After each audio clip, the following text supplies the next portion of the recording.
What's up everyone, my name's PlatinumHowler, bringing you the beginning of a new series on our channel.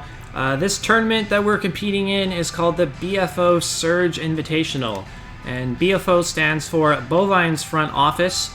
Bovines, of course, being DrSlaking's draft league team, so him and Aquarius together are like kind of co-commissioning this tournament, and they invited me to compete in it, so thank you very much for the opportunity. And basically what this tournament is you start off with a very low points budget.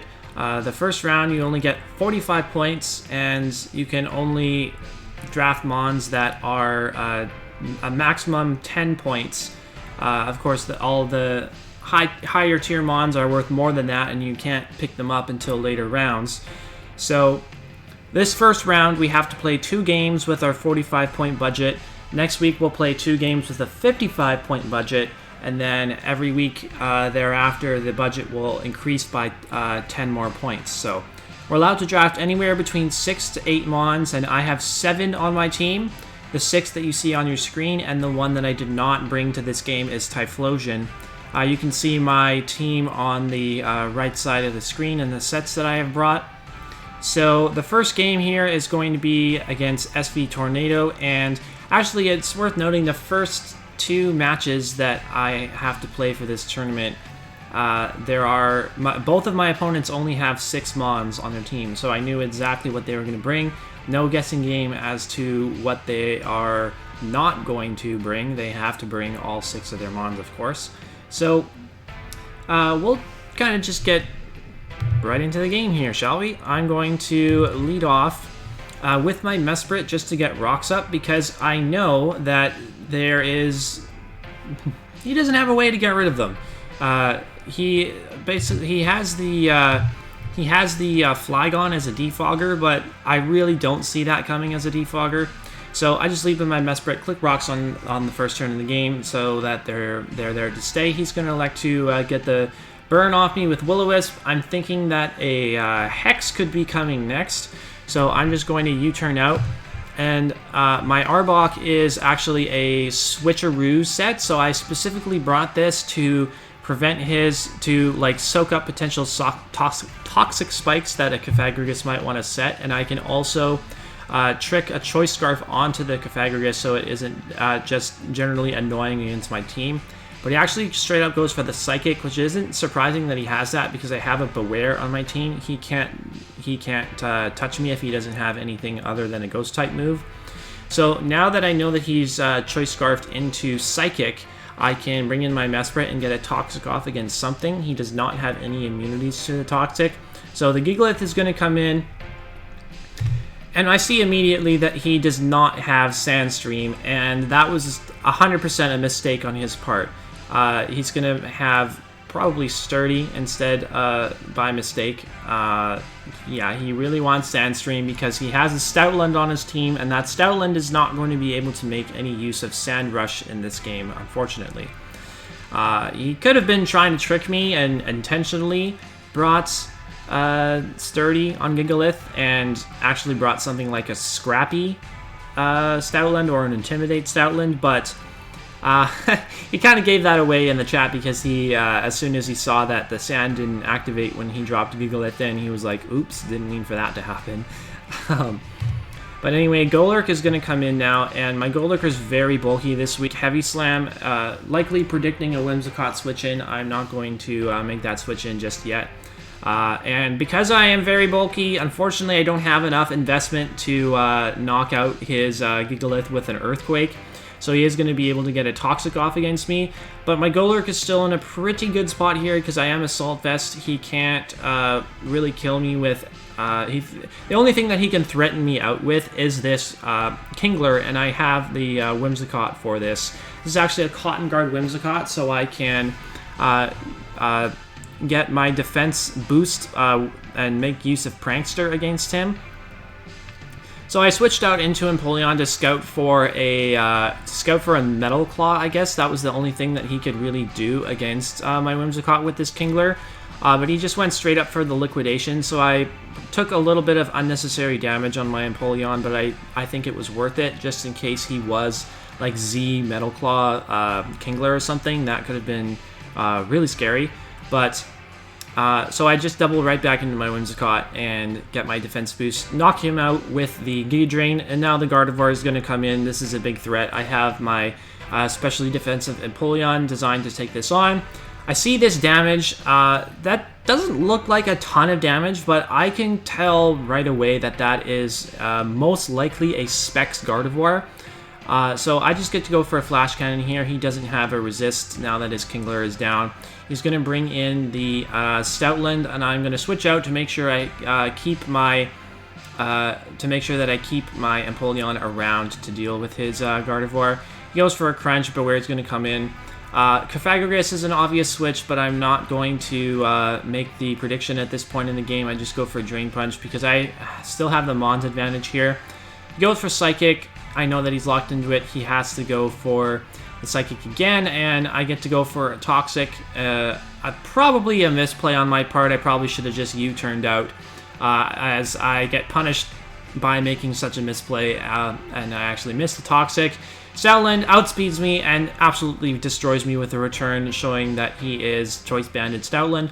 Not too surprising, meant to kind of just spam return with the Sand Up, but of course he doesn't have his Sand Setter. That wasn't even a Sand Setter after all, since it goes down, and he actually leaves it in. I was thinking there was because he wasn't Sandstream, there was a chance that he could actually knock me out with a actually no, that he shouldn't have been able to kill me because I'm a pretty defensive Golurk. But he could have potentially hit me with a return if he was scrappy a Stoutland, but he wasn't. I just kill him off with the Earthquake, and now this Flygon is going to come in, and once again this Flygon is the only thing that really threatens me. Well, at this point I'm in a position with Golurk that I can pretty much get a kill on whatever that he decides to bring in, because I would outspeed his Cofagrigus, and I have Shadow Punch for it. I have Assault Vest to live a hit from him if necessary, and I can Oko the other two Mons on his team. So his best bet to try to get a kill right here is to bring in the Flygon and go for a Z move. So he has Tectonic Rage, and he does not have the Devastating Drake, so that's not going to be enough to knock me out. Devastating Drake would have been more powerful and might have been able to get the kill, but thankfully Golurk survives, and it knocks him out with a Iron Fist boosted Ice Punch. So now I drop in my Empoleon as he drops in the Gardevoir, goes for Thunderbolt, and if I didn't already know that he was Specs, I absolutely know it now. There is no way that he would have been able to kill me with Thunderbolt if he was not Specs right there. So I take this opportunity to drop in Beware because I know that he is locked into Thunderbolt, so I can set up my Z Roleplay, which is going to give me a +1 boost in speed and allow me to outspeed the Gardevoir when it comes back in after a couple of turns here. So I go for the Shadow Claw, get a crit that doesn't appear to matter because it looks like I should have been able to knock him out with 2 anyway. He actually goes for the Psychic instead of the Will-O-Wisp, but that doesn't really matter because I should have been able to knock out that Cofagrigus either way with 2 Shadow Claws, and Will-O-Wisp damage would not have put me down to a range where Cofagrigus could have knocked me out with a couple of Psychics. I should have still been able to win that 1v1. As long as I won that 1v1 and at least got a little bit of damage off against this Gardevoir, Whimsicott would have been able to click Shadow Ball and KO the Gardevoir from whatever range Beware left it at, even if it was burned. And actually building this, I didn't realize that Z Roleplay was only a +1 boost in speed. I was thinking for some reason that it was +2. And then, of course, when I see times 1.5 speed instead of times 2, I'm like, oh, yikes, did I put enough speed on this to outspeed Gardevoir at +1 speed? It turns out that I did, and I can click return and knock out the Gardevoir for a 2-0 victory. So, a good start for us in the first game of this tournament. We're going to move to 1-0 +2. And hold on a second while I switch over to the second replay. This is against Hacker, and he has these 6 mons only, as I've said previously. And I decided to bring Typhlosion to this game and sit Arbok on the bench. I felt like Typhlosion had no matchup in the first game against Sand. Of course, he made that blunder of not bringing Sandstream. I don't think the game would have been too much different had he had Sandstream. I was pretty well prepared for it, I thought. But Typhlosion, this game looks a lot better than it did in the first game, and Arbok is an Arbok, so it's just going to sit. And we're actually going to be getting rid of Arbok after this first round. We made one transaction heading into the second week of the tournament. Since we are allowed to pick up 12-point mons for the second round, I dropped Arbok, which was a 2-point mon, and grabbed Crobat, which is a 12-point mon. So that keeps us at our 55-point cap, and we will remain at 7 mons for the second week of the tournament. So anyway, you can see the team that I brought to this game on the right side. The win condition here is Empoleon, and I hope to be able to proc my weakness policy from a Rotom that is at -2 special attack after clicking Leaf Storm. That is the plan here. So I am going to decide to lead with my Mesprit once again. I believe I have rocks on my Mesprit here again. He has a couple of defog options though in the Golbat and the Rotom. So I just get my rocks up on turn 1 right away. Actually stay in to click knockoff against the Doublade as he goes straight for a Shadow Sneak, but I have Beware that he can't really touch unless he is boosted and goes for a Sacred Sword. So my Golurk set here. My Golurk set is kind of a meme set that I had brought in a PCL meme match that I played, but I'm bringing it back here because I wanted to be able to catch this Golbat off guard. But this is not the Golbat set that I was expecting, so in fact the Golbat is catching me off guard. He goes straight for a Nasty Plot, and I am physically invested rather than specially invested, so I don't know how well I'm going to be able to take hits from this Golbat.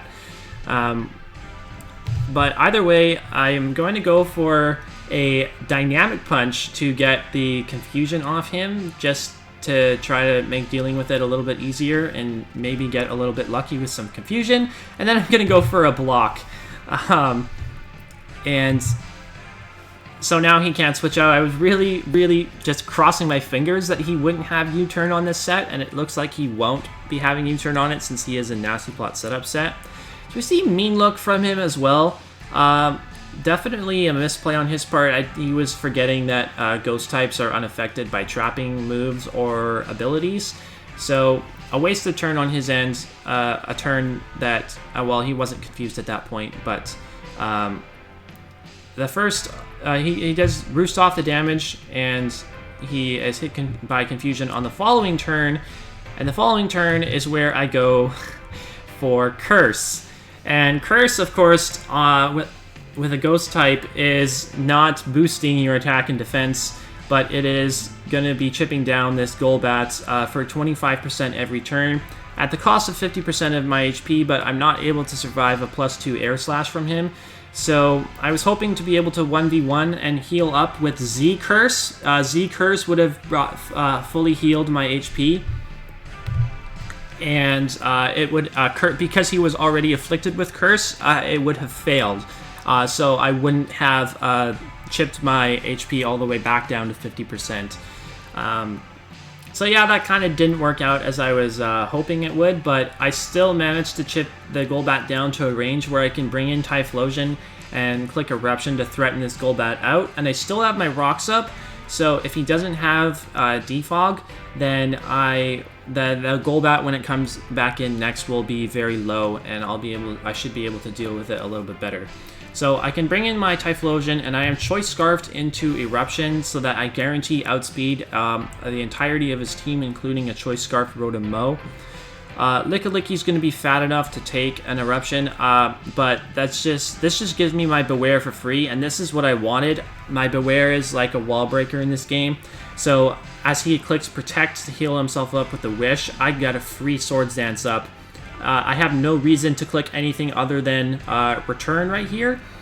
because that would have not allowed the Golbat to come in and 4 times resist my Drain Punch. It's not like I was very threatened by Licky offensively in the first place, so I could just click return. I didn't need to recover any HP with Drain Punch or anything. And if he brings in the Blade, then I outspeed him. His Eviolite is gone. I should be able to knock him out with an Earthquake, and that's exactly what happens. So now the Rotom is going to come in, and I am afraid that this could potentially be a Z Leaf Storm Rotom, and I don't want to lose my Beware just yet. I have two potential switch-ins on my team to this Rotom, which I feel is the biggest threat to my team by far. And one of those is Mesprit, and I'm going to let it go down as he goes straight for the Leaf Storm. He doesn't show a Z move. As it turns out, he did not have a Z move on this team whatsoever, which is kind of surprising considering this is a free Z move, open Z move format. You're allowed to bring any Z move on any Mon that you have on your team. So, was kind of hoping that he went for a Volt Switch right there to activate my weakness policy, but as I said, he wasn't Z-move, he's actually Scarfed, so he's locked into Leaf Storm. There's no chance that he can click Volt Switch against me and get that damage off, so my plan here kind of falls apart because he can't click Volt Switch against me. So I don't get the weakness policy boost. I'm not going to be able to do enough damage to this Passimian, so I'm going to have to switch out into my Whimsicott, which is my only resist to this Passimian at this point. He does go for the close combat, and I take that pretty well. I predict him to want to switch out, or at the very least, if he was... Yeah, well, I have a hard time seeing him staying in there. So I just go for U-turn. I get my Beware in against his Licky once again, which is perfect. Guys, you can just click a return, and return does a massive amount of damage to his incoming Swampert. And I am going to be able to outspeed his Swampert and 2-hit KO him with return. I was not expecting that whatsoever, and that is huge for me.